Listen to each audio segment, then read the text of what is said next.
Alright guys, we're back for a video after a bit of a break. I've been quite run down for a number of reasons, one of which being my treatment for multiple sclerosis, the other being that I have my apprentice home for the whole of the school holidays, and yeah, it's been full on and I'm tired. So I'm going back to some desk jobs to sort of keep the channel going. Anyway, you'll notice there's some noise in the background, one of which would be my neighbour driving right past. The other would be the air conditioning because it's currently 38 degrees outside.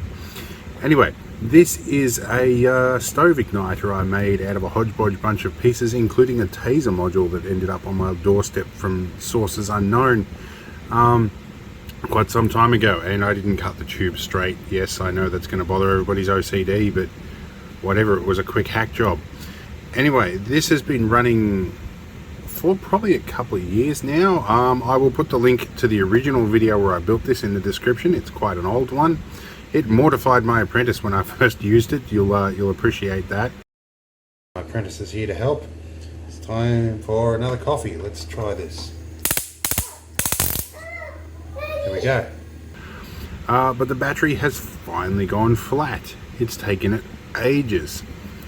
So I recall that I probably soldered the battery into this.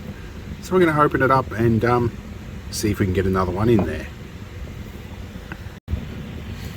Alright, so first I'm going to use the tool that Tinkerman Mick gave me, one of his little spudger tools. These are nothing particularly special, although they're bloody magic. And I think I just hot glued this in, so we'll see how we go. Alright, I think I got it free. Okay, well I got the first one free.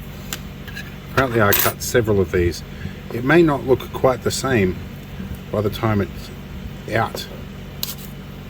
Alright. Well, that's how I got this piece open too, by the way.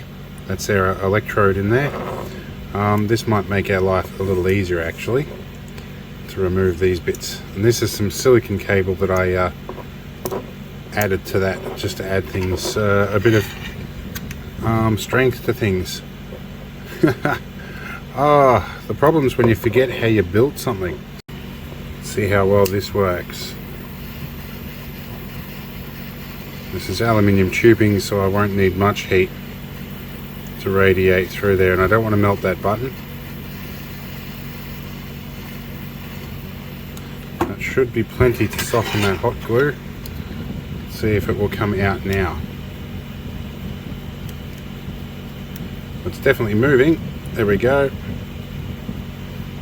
Alright.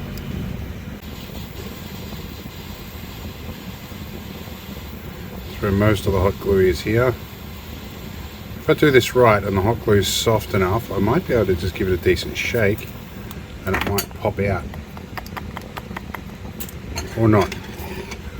And it is definitely very hot on that end. Alright. See how we go. There we go. Rotating up a bit. Oh, that's right, and I made two of them. So we can get between them. We can get one out. I better get the other one out. There we go. Now I can get to the battery. Now I have to reassemble this top section. But, alright, that's going to be fun. We'll be back in a minute. Okay, so a couple of things that happened here. This wire here has become desoldered from that. The solder was a little bit dry on that, or a little bit cold, I guess. Some of that might have been from the repeated strikes from this. I did give some consideration to having to eventually replace this battery, because I stuck it down with glue tack and not hot glue, which is nice. And this is definitely a permanently soldered battery in here, which has got a fairly short wire, so we'll see how we go with this. I'll try and get this open. Dexterity's not great today, so I may fumble with this a little bit. Well, this is potentially why that battery lasted so long. I put a quality battery in. I may have another one of these actually. We'll have a look. Before we get started here, this battery is soldered on. I really don't recommend you do this. You can have some pretty catastrophic effects if you get it wrong, even with a AA. There is a fair amount of energy stored in these, just at a very low voltage. But yeah, you don't want something catching fire, because I have had on a rare occasion, it's not so much the case with the Energizer cells, but on a rare occasion I've had batteries actually sort of go nuclear. They just catch fire spontaneously because it created some level of internal shorting. Alright, let's get the blue tack out. Alright, blue tack here. Now we need to warm up our soldering iron, and hopefully it is going to get hot today. The magnetic tip on my good old Weller is not as magnetic as it used to be, so I've got to give it a tap to let it heat up. Alright, I've got everything going. It's a bit noisy in here at the moment, and I normalise my videos, so I'm just going to talk a little louder. This is our main electrode here, and it's a little bit black on the tip, so a little bit of contact cleaner on here might just clear it up a little bit and help it strike a tiny bit better. This tin is almost empty. There we go. We might actually re-tin that a little bit. Let's see if my soldering iron is hot, and put a little bit more fresh solder on there. Right, it's a 60-40 tin lead flux core solder that I use for that, and it's about a 1 mil, I think 1 millimeter. Right, we'll get this end piece assembled. We'll get this soldered on. I've tried to clean this up a little bit, but before we do that, now that we know the iron is hot, let's remove our wires. We know our green wire is negative, and we will wet the tip of our iron a little bit just to help. There we go. And now our positive wire, which is a little harder to get to. We'll repeat our same process here, and just keep a little bit of tension on that wire until it comes off. There's our old battery. Alright, now let's reassemble the top end, then do our battery. Now we're going to heat this again with a gas torch, just to again soften that glue, and we'll reinsert. We're almost in position. For the moment that will do. I will set that in a little bit better. We want to get a battery on this.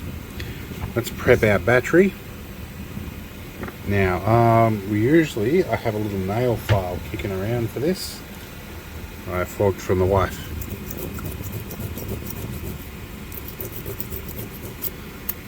Just take some of that nickel off there, and this cap isn't directly part of the cell, it's actually a little add-on cap they stick on with the in the manufacturing process. I have disassembled a few of these batteries in the past, and just a few, namely carbon zinc ones when they were commonplace, also known as Energizer heavy duty batteries. They're actually a dry cell because I use the carbon rods for things. Alright, let's get our green wire on here.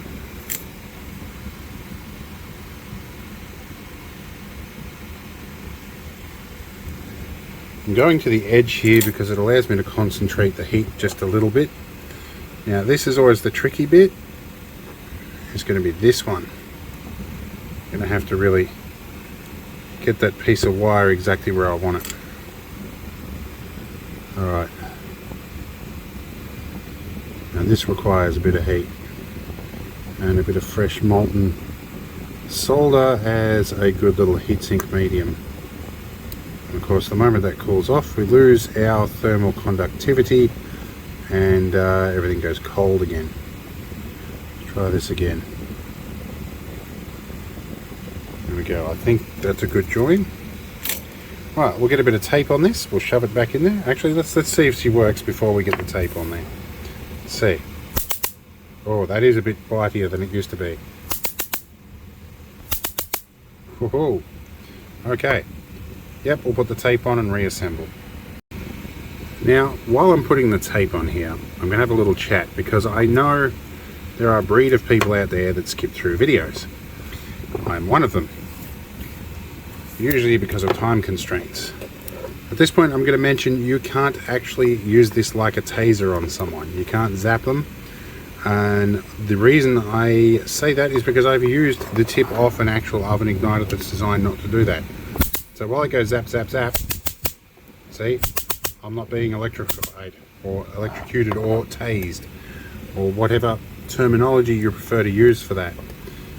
It's not built like that, and that is because I have a little gremlin running around the house, and sometimes we feed her after midnight, and that is bad if you know anything about gremlins.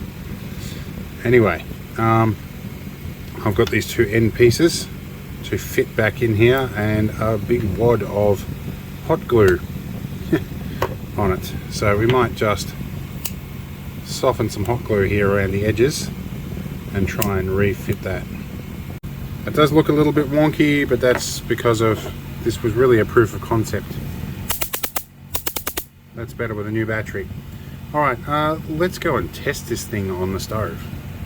Now it's at this point you get to the stove and you realise the apprentice made noodles before, and there's some cleaning needed.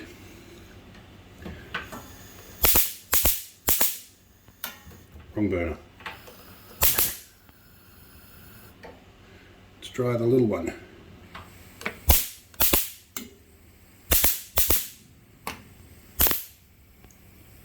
That burner's always got problems. This one, it works. Alright, well that's that. It works again. We can start turning off some of our extra bits and bobs over here. The air conditioning noise, I'm sorry I can't do much about that other than normalize the audio in my videos, which I try to do for every video in the background. But sometimes I do miss a couple, and I tell you, I do notice when I watch my videos. Sometimes I'm too lazy to go back and fix it. Sometimes I'm not. I do go back and actually delete an entire video and re-upload it just because I forgot to normalize the audio. Probably because it bugs me. I'm curious to find out what voltage this battery is at, so I'm going to grab a meter. We're about a 1.44 volts. That's without load, so maybe it dropped much lower without load. But still, a couple of years out of a single AA is not a bad effort at all. I've got a bit of cleaning up to do now. Anyway, that's our probe. I'll see if I can get a good thumbnail here. One of those shots should be a thumbnail. Anyway, we'll see you later. Hope it was interesting. It may not have been, but I'm struggling to get some of the more serious content out. Promise you guys there are going to be some fantastic shots of Argo and Land Rovers and all sorts of other stuff at some point in the near future. I've got a new drone for all of that. If you have a look through my my posts, you'll probably find that there's one there with some drone footage in there as well. Anyway, I'll catch you in the next one, and hopefully it's a little less mundane.